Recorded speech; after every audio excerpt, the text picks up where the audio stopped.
Good morning and welcome. It is Friday, excuse me, Friday the 9th of April. It is 10:31 a.m.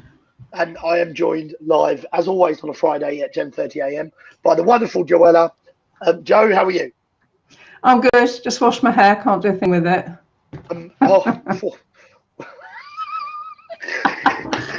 That's outstanding. Just washed my hair. Can't do a thing with it. So I still can't speak, Joe. This is a nightmare. Oh dear. It's been going on for so long. I mean, you think people will be happy with it, but that is not the way it goes. But we come live. We are live across all our platforms, and probably some we shouldn't be. And chat. We do a live coaching session. Joella is an executive coach, and I'll let you carry on a little bit more about yourself in a minute. I am a recruiter. I work for a company called the One Group. We are a national brand offering recruitment across pretty much all sectors.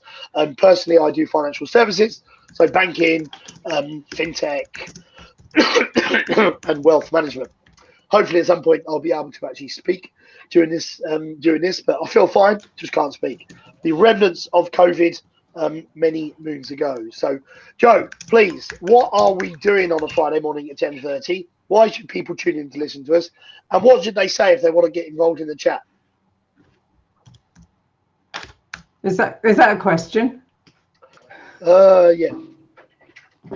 What do people say to us? You were doing something else. You just wanted to see it. Yeah, classic. Oh, yeah, you're a monkey. So we are live, everybody, and this is Jo.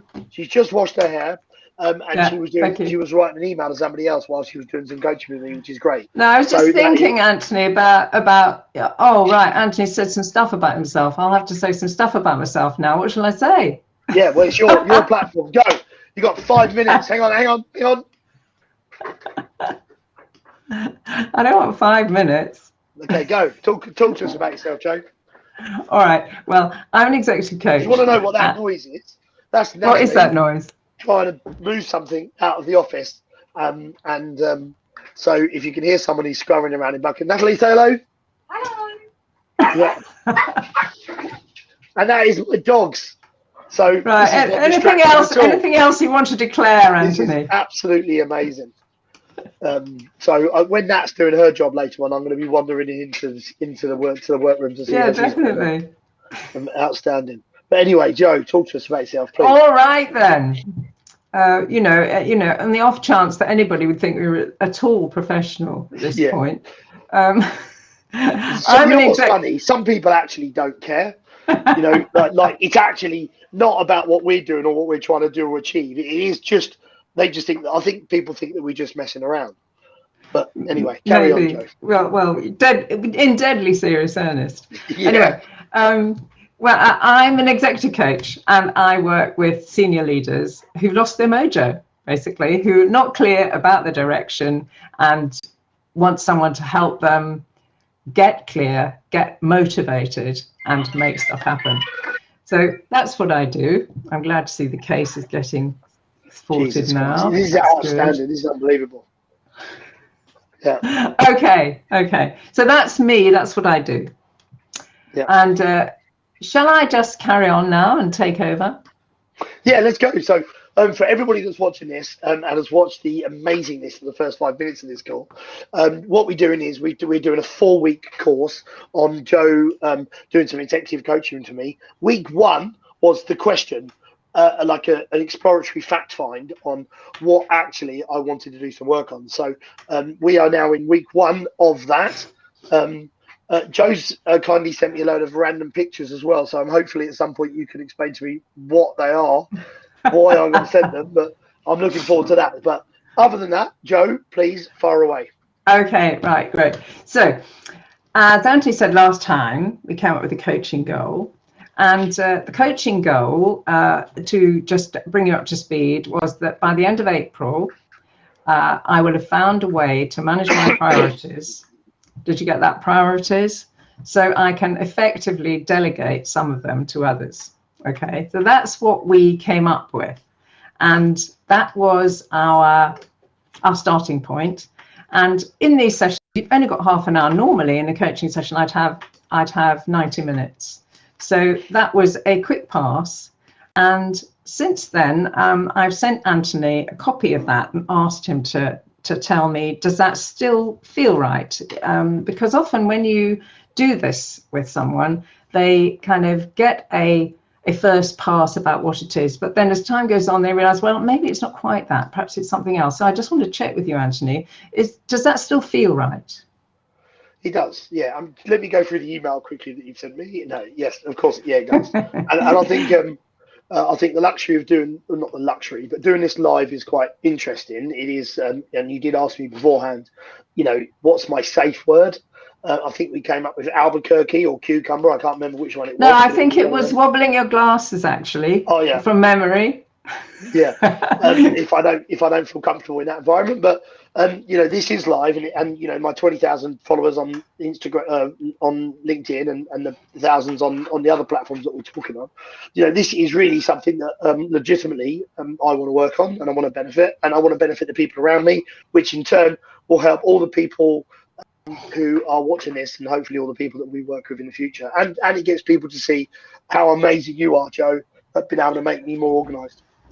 Yeah, well, not more organised, but more, Well, hey, I'm not going to do it. I'm not going to do it. You are, and so at this point, we've clarified, that if some stuff happens that you feel uncomfortable, and the thing about coaching is that it does actually get you to go to unexpected places, and that can have unexpected reactions. So the confidentiality stuff, even though it might just be wobbling your glasses and everybody has a good laugh, it still is a way of keeping yourself safe.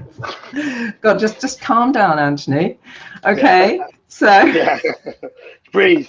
Do I need to lay on the couch? No, just sit there and glasses, 'cause I can't see just breathe, Antony, breathe, and don't speak. Okay, so the interesting thing about this is that what we actually got to last time was a very sort of pragmatic, practical outcome. Now, if you have a habit that you need to change, and I think we established last time when we were talking that you know intellectually what it is that you want to achieve, but it's making it happen in practice where the challenge is. And so the thing you have to, Antony, just concentrate, please. I'm listening, yeah. Okay, right. Well, just don't mess with I just can't see you. I feel like a blooming teacher. Yeah. God. Your hair looks lovely, by the way, Joe. Thank you. Yeah, yeah. So the thing about changing your thinking, there's a very well-known saying by Einstein, which is basically saying, look, if you want to change a habit, then you can't change it from the way of thinking that you're already using. You have to. I posted it last week. Great. Okay. Well, that's lovely. You have to. Yeah. So it's a very well known, and and you have to think differently. And so one of the things that you mentioned last time was that you found yourself feeling anxious if you didn't just do everything yourself now. And that was it, that is that's an indication really that there's stuff going on that we need to address in order for you to come up with different ways of approaching this, because what we've established is that the ways you've used so far haven't really worked. So yeah, it's important. I think they've worked to a level, but I want to move and get myself to the next level. And no, they've not worked. They've not worked to the level that you would like them to work now. And that brings up the whole question of, well, okay, you've got this outcome that you want to achieve, but why do you want to do it now? Why is it important now? I think it's important now because of the people I've got around me are going to allow me to move to, not saying the places I've worked in the past didn't offer that, but everywhere I kind of worked before was everybody was good at what they were doing, but none of them were really there to support me and help me grow and what I can grow and achieve into. Where I am now, the support system is absolutely fantastic. There is no limitations to what we can go and achieve. So it is pretty much an open book and budget to what we can do to grow what we're doing in this business based off my work ethic and work rate. I've always worked harder and longer than anyone else to get successful, not because I wanted to be better or anything than anyone else. That is just the way that I'm ingrained. Bloody chest. So I find that where literally the conversations I'm having now with my bosses are different to the conversations I've had before. Now it is a case of, where do you need help? How do you need, where can we help you? Where can we assist you to move this out? So what that means, that growth, because actual sustainable growth is difficult, right? Not just personally, but for a business. So that growth that we are going to go through is going to happen very, very, very quickly. And I just want to make sure that I'm the best that I can be in that environment. I want to be able to give it what it deserves. So is this, I got it that the environment's different. So is there more than just, why is it a different environment? I'm just wanting to know what drove the change. When I moved to my last business, I was enamored by the class of the business and how good everybody was and how exceptionally talented everyone individually was at what they were doing. And the product that they had was great and the company was great and all that sort of stuff. But individually, very smart people. As a consultancy, for what I was doing as a recruiter, was coming in to set up a recruitment organization inside of that business. But it was always very much this is what we do, and by the way, we do recruitment as well. So that it's been a fantastic experience, and I've learned a lot about the corporate environment. But the difference to a recruitment company and a consultancy is night and day. A consultancy, people rock up to work at 10 o'clock and do a couple of hours work, go for lunch, and then go home. And for the consultants on there, obviously there are some places that are different, but the work ethic and work rate of a recruiter is a lot different because it's very transactional. I will speak to somebody today that I need a job placing, or I speak to a candidate, they'll need to find a job. I'll go and find them a job. They get their job, I get paid for it. We continue a relationship, but that transaction is done and dusted. In the consultancy world in banking, where you're doing £1 million products, it's not like that. You've got to go and fill the project, and then you've got to sustain it, and then you've got to do all these other things, and it's ongoing. So it's a very different environment. I really like the. It was really weird getting back into the office, in Peterborough, the One Group offices.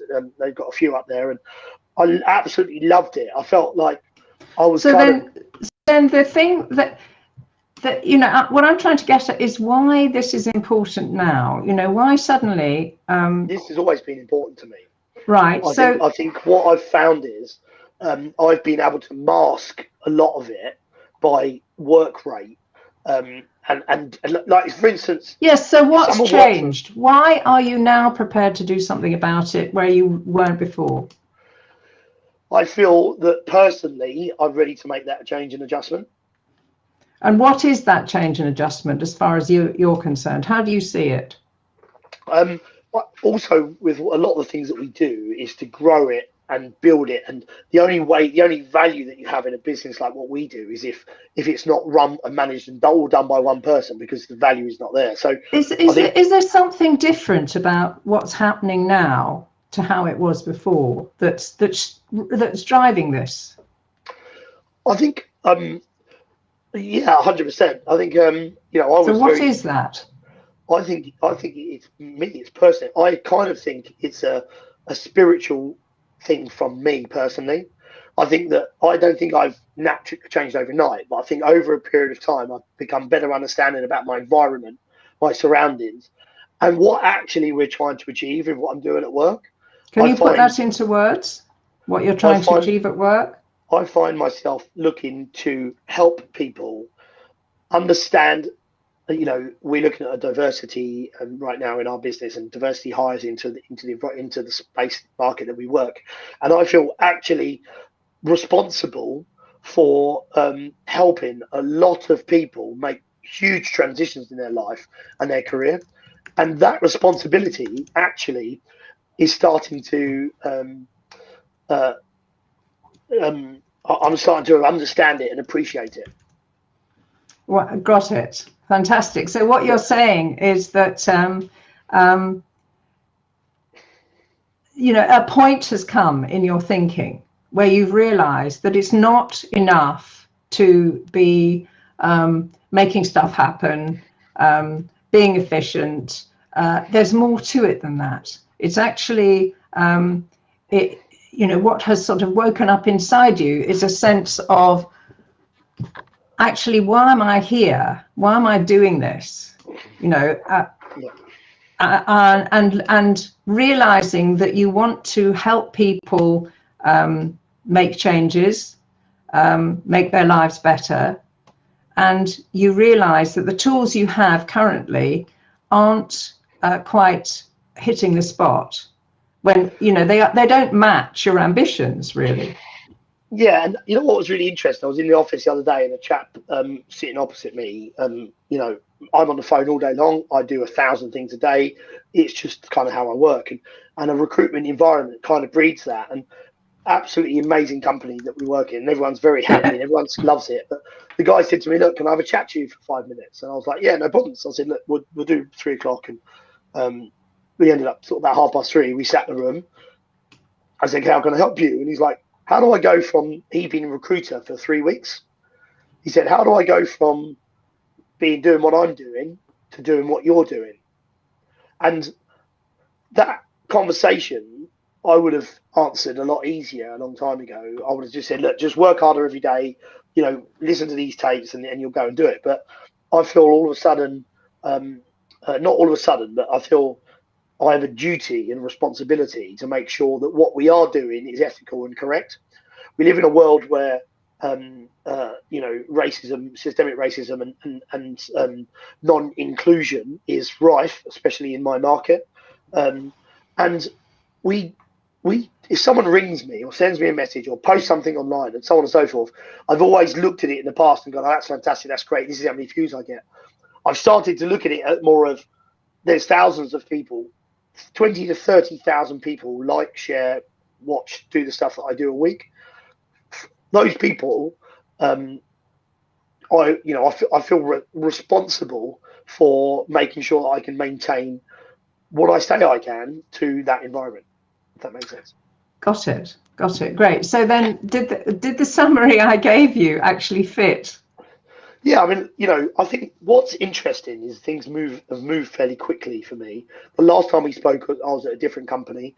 Now that I'm at this company, what I'm finding is, all of a sudden, for the first time in my career, and I can imagine what it's like for people who've just started businesses or just got into companies and are not at the position that I'm in a company, the support that everybody gets in this environment.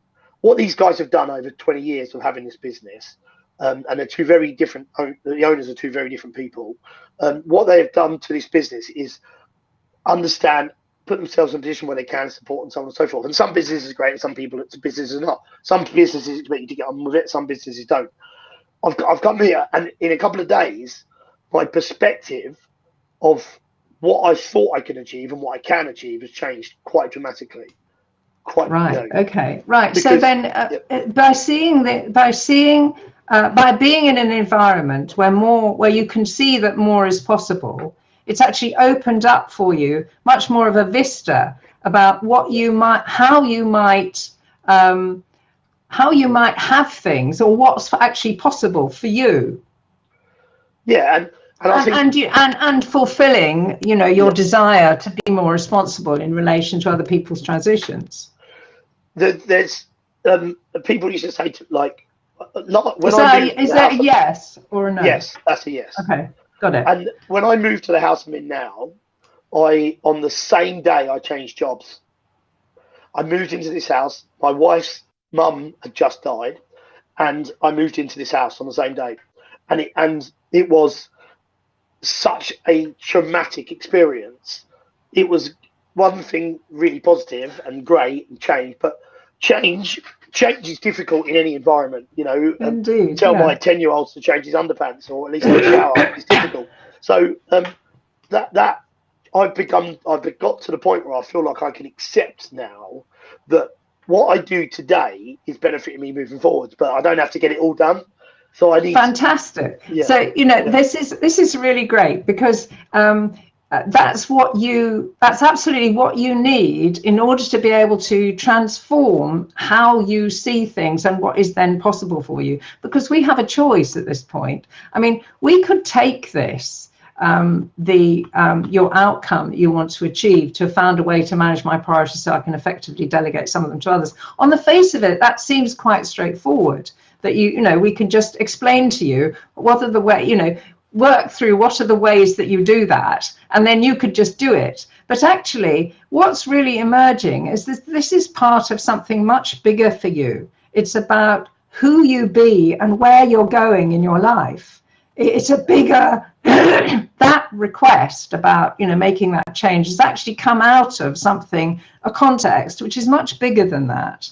And that's really where the power lies, because when we can understand and our context and feel aligned in ourselves, this is who I am, this is my contribution, and this is where I'm going, then the issues that the things we want to resolve become part of that whole context.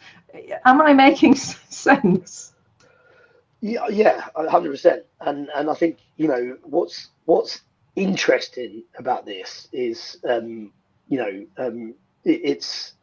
is a really weird time for me. It's one of those ones where I sit in an office where most people are 10, 15 years younger than me. Yeah, I'm the person with the highest work rate and work ethic, and as you know, I did my life back to front. I was on the world tour windsurfing until I was 25 years old, so I didn't actually put on it. I didn't go to an interview until I was 27 years old, and that was a different. So my life has been different to most people's, which has put me in this environment. But I kind of feel like tomorrow is going to be a better day than yesterday, if that makes sense. So and I think what you're bringing is unique, and what I found in my experience of working with people is that when you can help people actually identify what their uniqueness is and really engage and celebrate that, and then understand that because they are this way, where they're going in their life is whatever it is, and we look at that, and then the issue of that you've stated, which is that you found a way to manage your priorities so you can effectively delegate some of them to others, that becomes part of that whole context. This is who I am, this is what I do, this is where I'm going, and within that it becomes obvious to you how you're going to deal with that, and you do it in the way that you do it, because people have different ways of doing stuff. And what I try to do is harness your natural preference when it comes to solving your problems, because Antony, you are quite a special and unusual person, and you therefore have a perspective that is refreshing, different. People are immediately engaged by it. And if you're up for it, what I would like to do is to find out who you are and be able to articulate that, and then find out where you're going, and then look at this issue. And I mean, if you can just focus on the issue, or you can let's go. put it within that bigger context. I want to find out who I am. Hopefully, I'm Derek Sidewinder and I'm a superhero. Well, whatever it is, whatever it is, Anthony, it's going to be fun. Yeah, perfect. Yeah, let's go. Do it. All right. Well, that was what the pictures were for. We haven't got time to do it this week, but next week we can, have a gas with the pictures. Yeah, exactly. And I think I'm open to change and I'm open to better myself, and because I know that bettering myself is an improve what I do. I don't do recruitment because I've got nothing else that I can do. I do recruitment because I legitimately like benefiting people. And Alex actually, who kindly posted on my LinkedIn earlier on and said that if there was no chance of injury or hurting yourself, what would you want to do? And he said a double forward loop. So that's great. Question for the panel: windsurfing is an individual sport. How do people who have excellent individual sports impact delegation across teams? That's a good question. A question: how do people who have excelled at individual sports impact delegation across teams? Well, I think that depends entirely on how they see it. For some people who've excelled, it's difficult to delegate because people's standards aren't as high as theirs are, and that's not always an easy one to deal with. But other people who've excelled don't have a problem with that, just because of the way delegation makes sense to them. And that's why the context is so terribly important. There are no kind of rules about it, but it's how you relate to it and what you can make of it. And my job is to help you find the best way of doing that. Well, that's a great question, Alex. And I think if you look at two people, for instance, myself and my brother, we're both successful windsurfers. He had a longer career than I did because of injuries and stuff. I left the industry and he carried on in it for quite a while. While we were competing, he would go to bed at 8 o'clock at night. I'd go to bed at 8 o'clock the next morning, and we did it very differently. Although we travelled, I find now that he's not doing that. He's still in windsurfing, but as selling the equipment, and he's successful. His way of looking at things is very different to mine. It's almost like PTSD for that. Like, I'm not sure what Nick would say, but when you look at people that have been very successful and they've done it for a really long time, they always potentially look at what they've done as their success, and what they do moving forward is not going to be as successful unless they are at the same level. And that, for me, wasn't as bad because I kind of injured myself quite a lot, so I was in and out of windsurfing. And I think, Alex, what you're saying there is like, I often struggle to delegate as I feel the need to control outcomes. In my business, an outcome is usually somebody getting a job, changing their life, improving their situation. I've had people's husbands and wives ring me and say, thank you for doing this job and allowing us to improve our lives. This is what it means to us. If that's the outcome, if it's on a negative side, if they don't get the job or they're out of work, and they can't afford to do the things that they were supposed to do, then they look to me to help them solve that. If I can't do it, then that outcome is a negative one. So the outcomes are very important, and I now can look through the timeline of every opportunity, every product from the start, and really be honest and upfront at the beginning about what's going to happen, how it's going to happen. And it'd be nice if there was 25 of me and I could control all of them to go and do it. But that's not the case. Anthony, I wonder if I think Alex has made a really interesting point, and it's something that I run into a lot, struggling to delegate because you need to control outcomes. And I mean, I wonder if the fact that you experienced being in and out of the sport and not being able to do what you wanted to do and having to live with that, because that's very uncomfortable. If you're very motivated to make something happen and then suddenly you can't do it, then you've got to kind of accommodate that. And if you are used to excelling, then, learning to be okay with you not doing it, never mind other people not doing it, you not doing it, and feeling that, and realizing that, well, you're still here, you're still in one piece, it didn't go the way that you thought, but actually you've survived it. that getting comfortable with that process is just a question of practice, and being able to see the process going on inside yourself. The key always to change is gaining greater self-awareness, and it's entirely possible. If it's something you want to do, it definitely can be done. Fantastic, marvelous. Well, Joe, it is it's 11:01 on Friday, the 9th of April.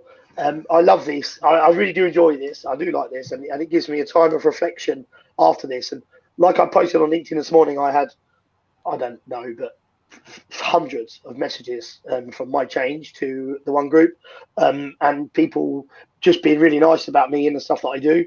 So I'm going to spend the next hour going through those messages, replying to everybody. You know, everybody that does it. Hopefully I can get it all done today, but this gives me an opportunity for reflection and do that sort of stuff, and I appreciate it. Joe, you're an absolute star. Alex, thank you for commenting. For everyone else watching this, if you want to move forward with and having a conversation with Joe about how she can potentially help you, please feel free. You know, I do well at what I do. I'm in a good position at work. You know, some could say, you know, is there something you really need to do? But I do think there's a benefit in seeing Joe and talking to Joe, no matter what your situation is, no matter what you're trying to do. Get on to Joe, have a chat to her. Go to my website, joellabruckshaw.com. JoellaBruckshaw.com. Yeah. At JoellaBruckshaw.com, one of those two. Yeah. So have a wonderful weekend, everybody. Like I said, I'm going to go now and reply to some LinkedIn messages and Facebook messages and all that stuff that comes out. Have a great afternoon. Enjoy your weekend. I look forward to seeing you guys on the flip side.